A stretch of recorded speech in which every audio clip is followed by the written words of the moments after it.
தயவு அருட்பெரும் ஜோதி அருட்பெரும் ஜோதி தனிப்பெரும் கருணை அருட்பெரும் ஜோதி. இன்றைய சத்விசாரம் 2. தலைப்பு: ஓடாது மாயையை நாடாது நன்னெறி ஊடாது இரு. வள்ளல் பெருமான் 6ஆம் திருமுறையிலே அருளியுள்ள பாடல் ஒன்றனருக்கு தயாநிதி சுவாமி சரவணானந்த அவர்கள் உள்ளிருந்து உதவி செய்த பொருள் விளக்கம். பாடலை பார்ப்போம். அம்பலவாணர் வருகை. வாரி வாரி சிதம்பர வல்லி சிவகாம வல்லி மணாலரே வாரி மணிமன்ற வாணரே வாரி அருட்பெருஞ்சோதியன் ஆண்டவரே அருட்பெருஞ்சோதியன் ஆண்டவரே திரு அம்பலவாணரே வாரி அன்புடையாளரே வாரி அச்சம் தவிர்த்தன்னை ஆட்கொண்டருளிய அச்சம் தவிர்த்தன்னை ஆட்கொண்டருளிய அந்தணரே இங்கு வாரீர் அம்பலத்தையரே வாரே. ஓடாது மாயையை நாடாது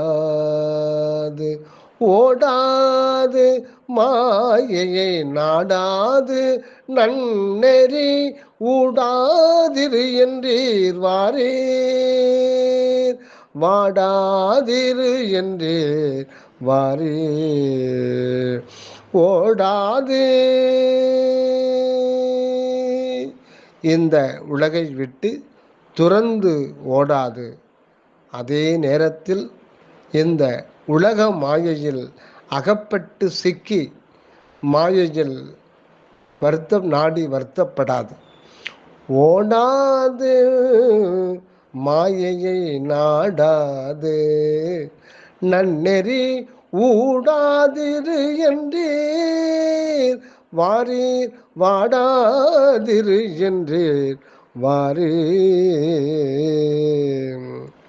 வள்ளல் பெருமான் சொல்ல வந்தது, சுத்த சன்மார்க்கம் வெளிப்படுவதற்கு முன்பு இந்த பிரபஞ்சத்தில் 2 மார்க்கங்களாக இருந்தன. ஒன்று புற மார்க்கம். உலகியலிலே சதம் கண்டு நல்வாழ்க்கை வாழ்ந்துவிடலாம் என்று எண்ணி மாயையில் சிக்கி பின்பு பேரவஸ்தைப்பட்டு இறந்து போவது புறமார்க்கம்.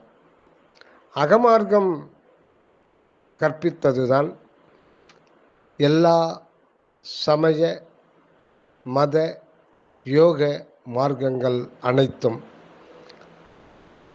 இதற்கு முன்பு வழங்கியிருந்த மார்க்கங்கள் எல்லாம் புற உலகம் மாயையானது என்றும் பொய் என்றும், இந்த உடலையும் உயிரையும் மனதையும் உலக வாழ்க்கையும் ஜீவனுடைய இன்ப துன்ப அனுபவங்கள் எல்லாவற்றையும் வெறுத்து ஓடி காட்டுக்கு தனிமையிலிருந்து தவம் இருந்து அந்த சிவஜோதியிலே கலந்து விட வேண்டும் என்ற ஒரு அகமார்க்கம்தான் இருந்தது. புறமார்க்கம் எல்லோரும் அறிந்ததே. இந்த உலகியலில் மாயையில் அகப்பட்டு சிறு இன்பத்தையும் பெரு துன்பத்தையும் அனுபவித்து பின்பு பேரவத்தைப்பட்டு இறந்துபடுவதுதான் இந்த புறமார்க்கத்தின் முடிவாகும். அதே நேரத்தில் இந்த புற உலக இன்ப துன்பங்களில் வேண்டாம் என்றும் உடலும் உயிரும் தேவையற்ற ஒன்று என்றும் சிவஜோதியில் கடந்து விடுவதே நாம் மேலும் பிறவாதிருக்கின்ற ஒரு நிலையாகும் என்று அகத்துக்கு ஓடி அந்த ஜோதியிலே கலந்துவிட்ட பிறகு உடலும் உயிரும் பிரிந்த பிறகு அனுபவம் சூன்யமாகிவிடும் என்பதுதான் இந்த உலகம் அறியாத ஒன்றாக ஒரு ஆதியிலே அருட்பெருஞ்சோதி என்ற வல்லவனால் பூட்டப்பட்டு இருந்தது. இப்பொழுது அந்த பூட்டை வள்ளல் பெருமான் திறந்து விட்டிருக்கிறார். அந்த ரகசியம் என்ன என்றால், இந்த சமய மத யோக எல்லா மார்க்கங்களிலும் புறத்தை விடுத்து அகத்தில் ஒடுங்கிய பின்பு அனுபவம் அவர்கள் பெற்ற கைக்கு கிடைத்த வாழ்வின் அந்திய காலம் வரை அனுபவித்த அந்த பேரின்பானுபவம் உடலையும் உயிரையும் விட்டுவிட்ட பிறகு சூன்யமாகிவிட்டது என்பதுதான் உலகத்திற்கு இதுவரையில் தெரியாமல் இருந்தது என்பதுதான். ஆகவே இந்த இப்பொழுது அருட்பெருஞ்சோதி ஆண்டவருடைய நேரடி திருவருளால் வெளிப்பட்டதுதான் சுத்த சன்மார்க்கம் என்கின்ற அனகமார்க்கம். இது புறமார்க்கமும் அல்ல, அகமார்க்கமும் அல்ல, அனகமார்க்கம். ஆன்மா என்பது இரட்டை வாழ்வுக்கு உட்பட்டது. ஆகையினால் இந்த உடலும் உயிரும் மனமும் உணர்வும் நம் ஆன்மாவோடு இணைத்து அந்த புறத்திருக்கின்ற ஜீவனையும் உடலையும் அருள் ஒளிமயமாய் கண்டுகொண்டு எப்பொழுதும் அதை சுத்தமாக்கி ஒளியுடலாய் ஆன்மாவோடு இணைத்து கொண்டு உலகத் தொடர்பு அறாது அதே நிலையில் அதே நேரத்தில் அகநிலையை விடாது உள்ளிருந்தபடியே அனக வாழ்வு வாழ்ந்து உடலையும் உயிரையும் உடன் கொண்டு உலகியலில் உயிர்களுக்கு பரோபகார நிமித்தம் எக்காலும் ஆற்றிக்கொண்டிருப்பதுதான் அனக வாழ்வு என்பதைத்தான் இந்த பாடல் வரிகளில் வள்ளல் பெருமான் தெரிவிக்கின்றார். இது அற்பெருஞ்சோதி ஆண்டவரே வள்ளலாருக்கு உபதேசித்த உபதேச மொழியாகும்.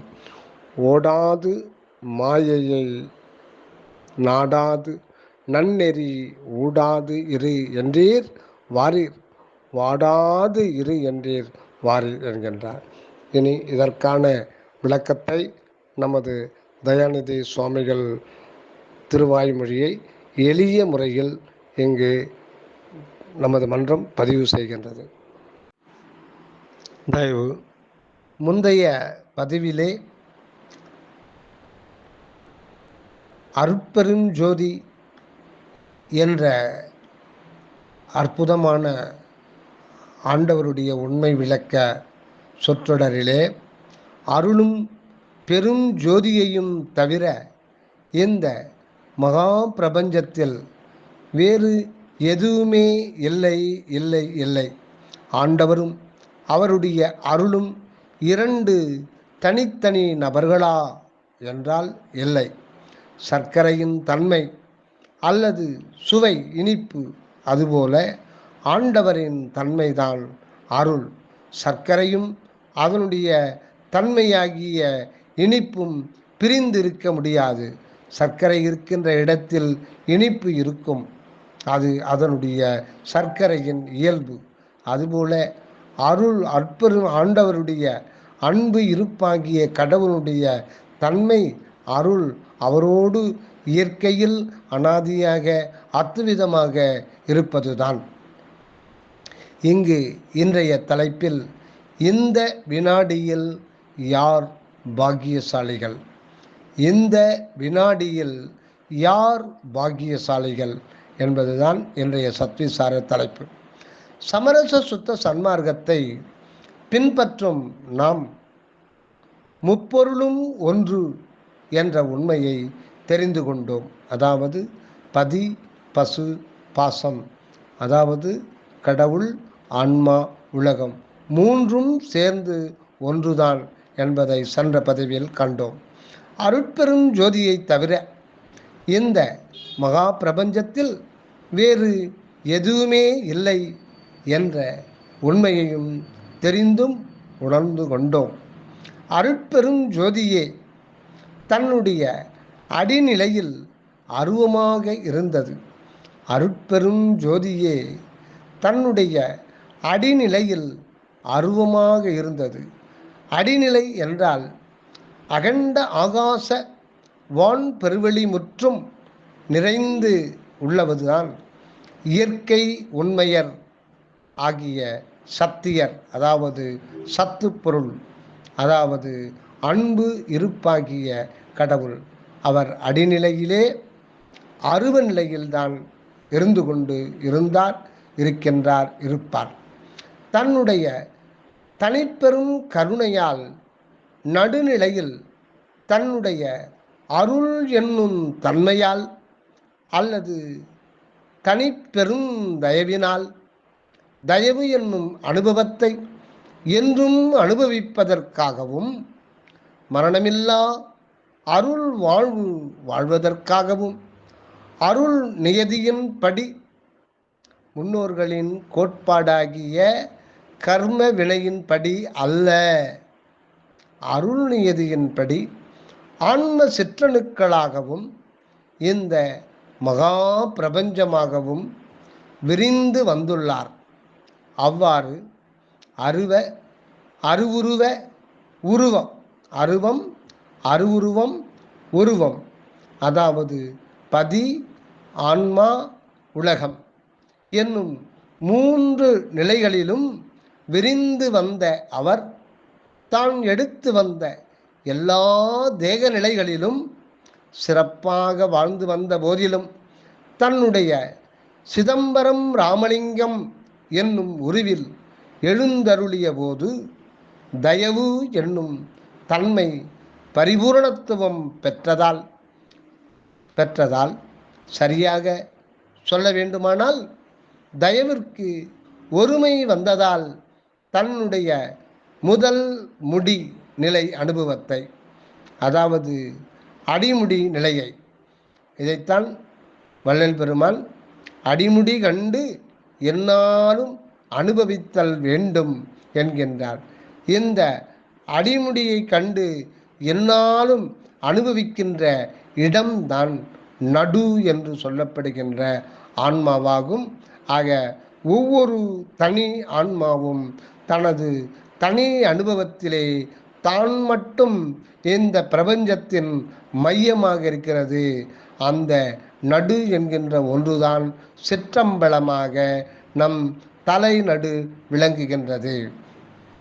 அந்த இடத்தில்தான் அருவ நிலையில் இருக்கின்ற, அதாவது அகண்ட ஆகாச வெளிமுற்றும் நிறைந்த இயற்கை உண்மையாகிய சத்து பொருளாகிய கடவுள் தன் அருள் தன்னையும் அருட்பெருஞ்சோதி தனிப்பெரும் கருணையாக நமது ஆன்ம நிலையத்தில் தன்னை அருட்பெருஞ்சோதி தனிப்பெரும் கருணை என்கின்ற வண்ணத்தில் வெளிப்படுத்தி கொண்டு உடலும் உயிரும் உணர்வும் கொண்டு இங்கு இந்த மனிதனாய் வந்துள்ளார் என்கின்ற உண்மையை உணர வேண்டும்.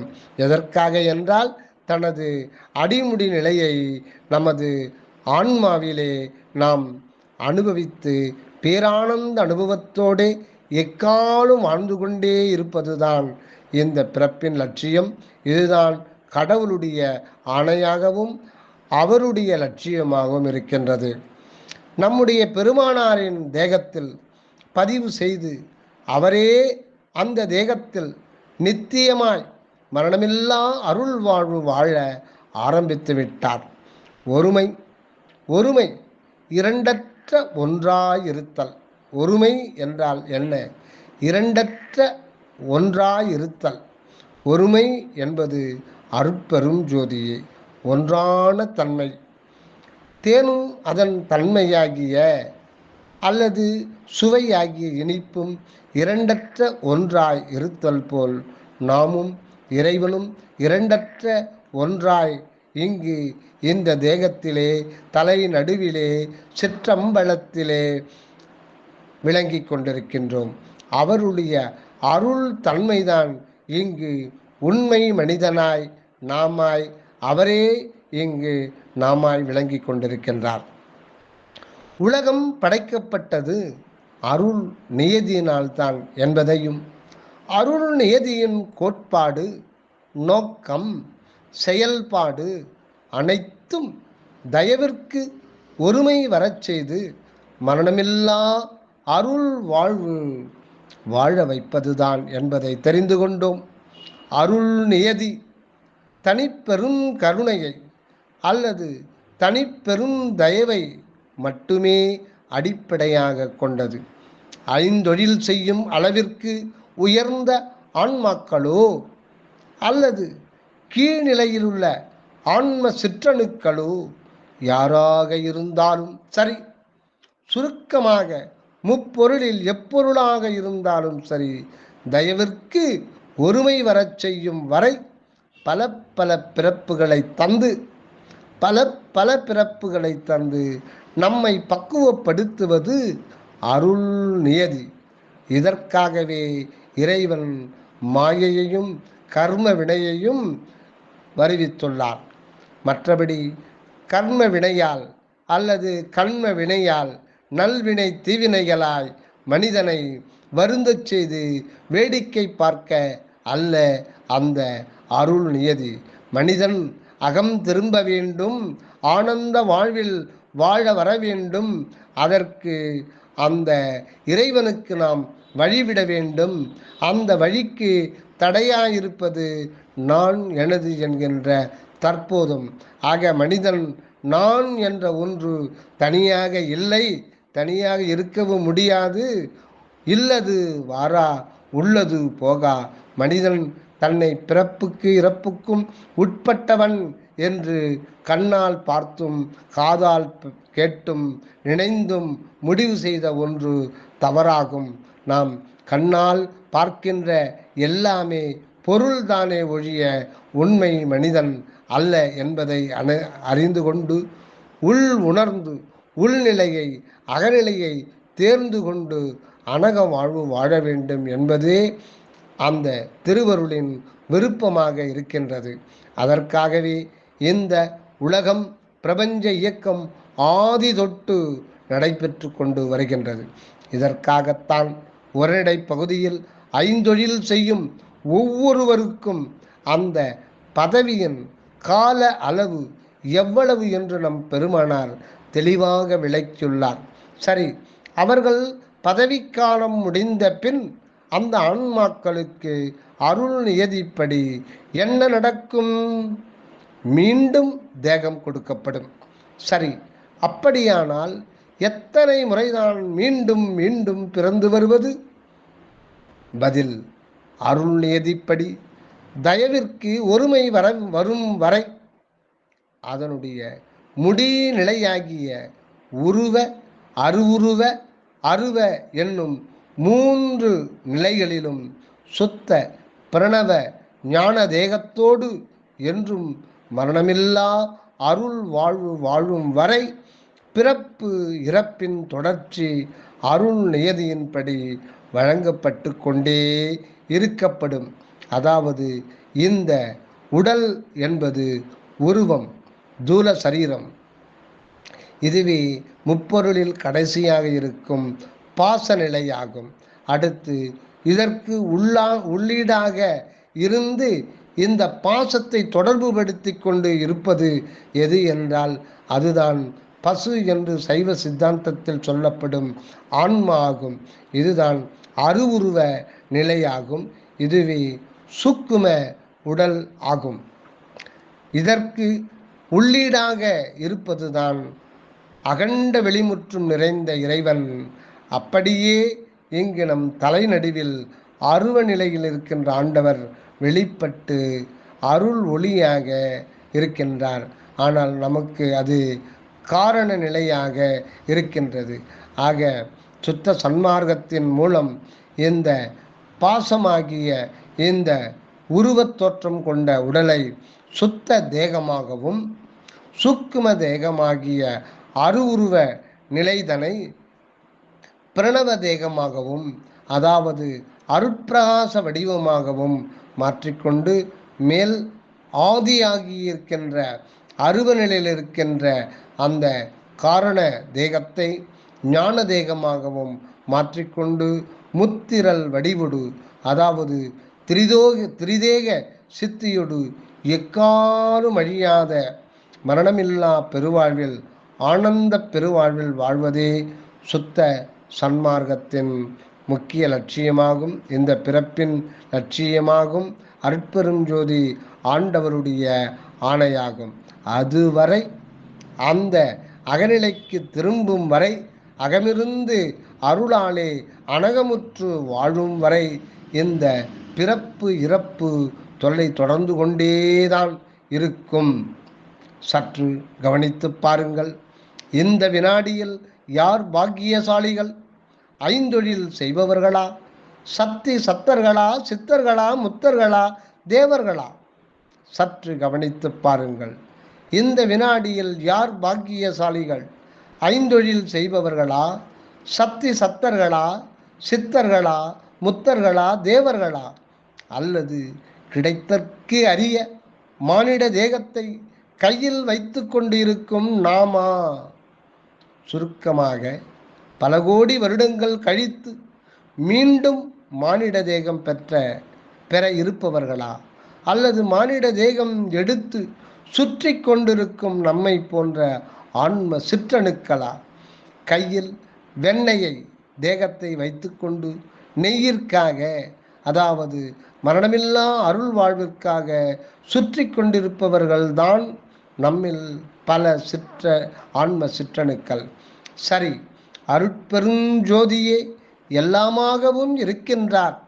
மரணமில்லா அருள் வாழ்வு வாழும் வரை தாமாகவே இருக்கும் ஆன்ம சிற்றணுக்களை பிறப்பு இறப்பு என்னும் சுழற்சிக்கு உட்படுத்தி பக்குவப்படுத்தி தயவு செயல்களை புரியச் செய்து கொஞ்சம் கொஞ்சமாக அருள் வாழ்வு வாழ பழக்கப்படுத்தி முடிநிலையில் முத்தேக சித்தியையும் பெற்று மரணமில்லா அருள் வாழ்வு வாழவும் வகை செய்துள்ளார்.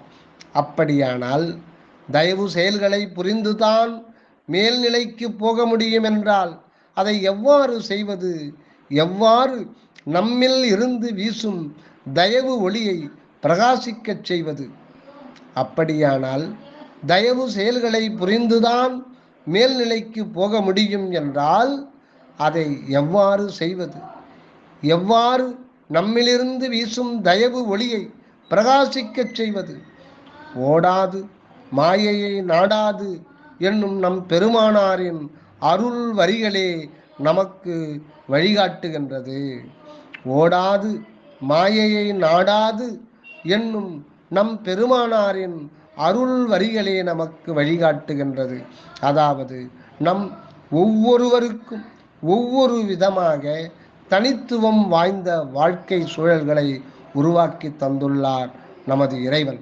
ஒருவருக்கு அமைந்த வாழ்க்கை சூழல் போல் மற்றொருவருக்கு பெரும்பாலும் அமைவது இல்லை.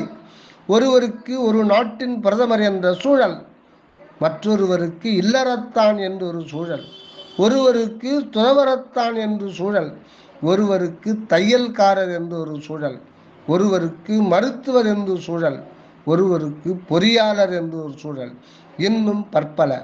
சரி, இப்போது ஓடாது மாயையை நாடாது என்ற விதியை நம் வாழ்க்கை முறையில் எவ்வாறு பொருத்தி பார்ப்பது, செயல்படுவது? அதாவது நமக்கு அருள் நியதியால் வழங்கப்பட்டுள்ள வாழ்க்கை சூழலை விட்டுவிட்டு, அதாவது நமக்கு அருள் நியதியால் வழங்கப்பட்டுள்ள வாழ்க்கை சூழலை விட்டுவிட்டு அல்லது வெறுத்துவிட்டு வெளியே வராமல் அல்லது வெளியே வர முயற்சி செய்யாமல் இருக்கும் சூழலிலேயே இருந்து கொண்டு ஆனால் மாயையை மட்டும் நாடாமல் இருந்து தயவு செயல்களை மட்டும் நாம் புரிந்து வர வேண்டும். சரி, மாயையை நாம் ஏன் நாடப்போகின்றோம்? பின் அது ஏன் அருட்பெருஞ்சோதி ஆண்டவரால் உருவாக்கப்பட்டது? நம்மில் பலர்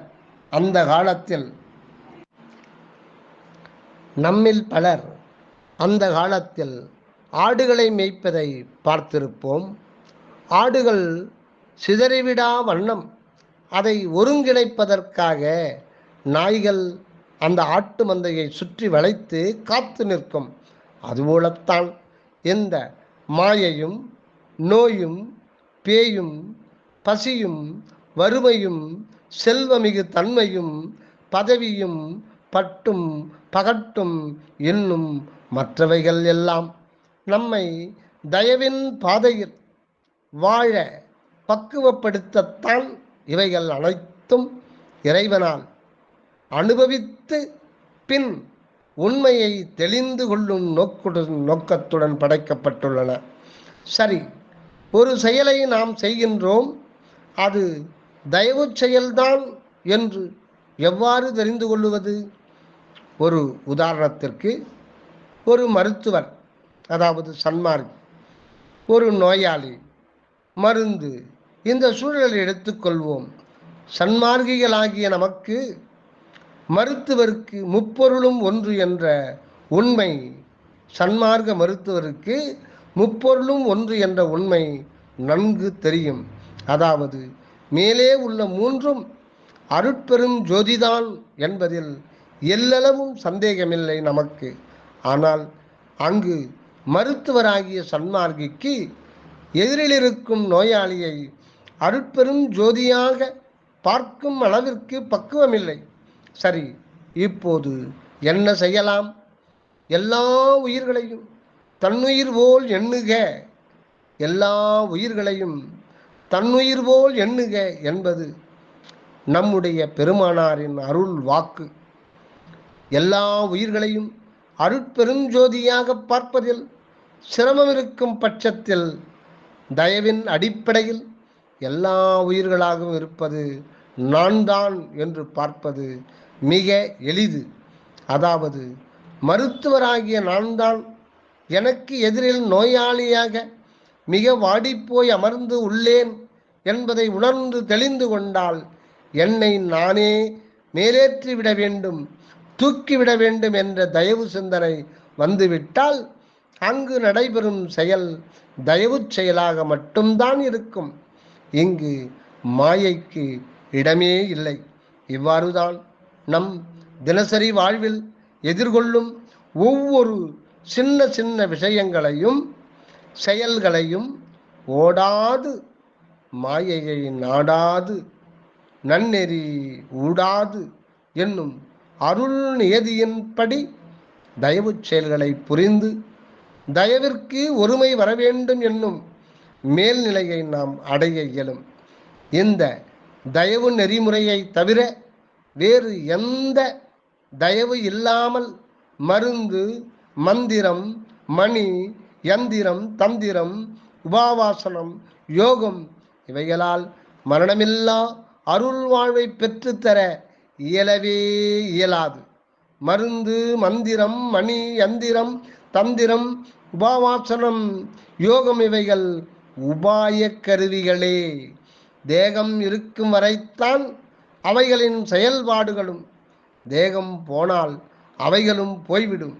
உபாய கருவிகள் என்றால் கால் உடைந்தவருக்கு ஊன்றுகோல் போல தயவு என்னும் இயற்கை முறையில்தான் நம் ஆன்மனுவை பிளந்து அதற்கு உள்ளிருக்கும் அருட்பிரகாசத்தை வெளிக்கொணர்ந்து சுய தயவு பிரகாசமாக நாம் என்றும் மரணமில்லா அருள் வாழ்வு வாழ முடியும்.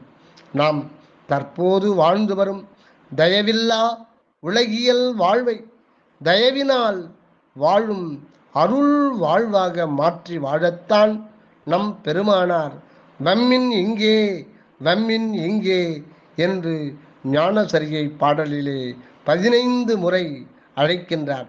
15 என்பது கருநிலை. அந்த கருநிலைதான் நமக்கு அருட்பெருஞ்சோதி தனிப்பெரும் கருணையாக தலை நடுவிலே கருப்பொருளாக ஆன்மாவின் உட்கருவாகிய அருளாக இருக்கிறது.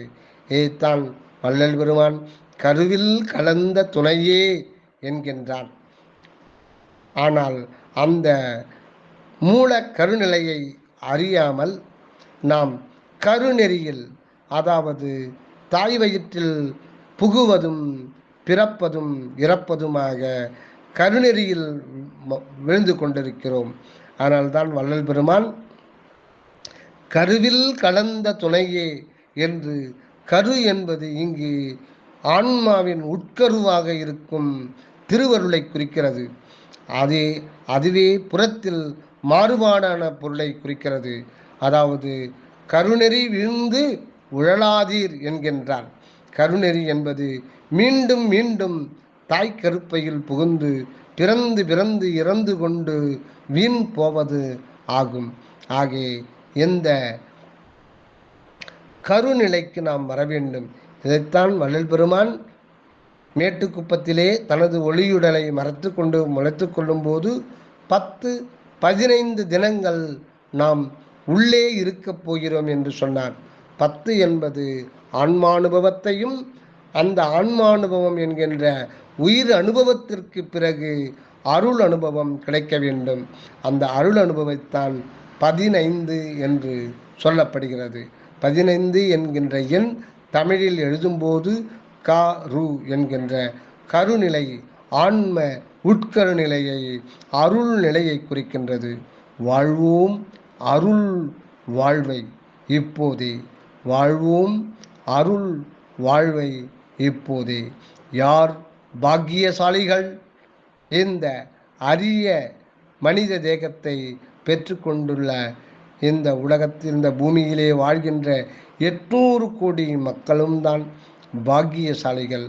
ஆனால் நாம் அதை பயன்படுத்தி கொள்ள வேண்டுமே. அருட்பெரும் ஜோதி, அருட்பெரும் ஜோதி, தனிப்பெரும் கருணை, அருட்பெரும் ஜோதி.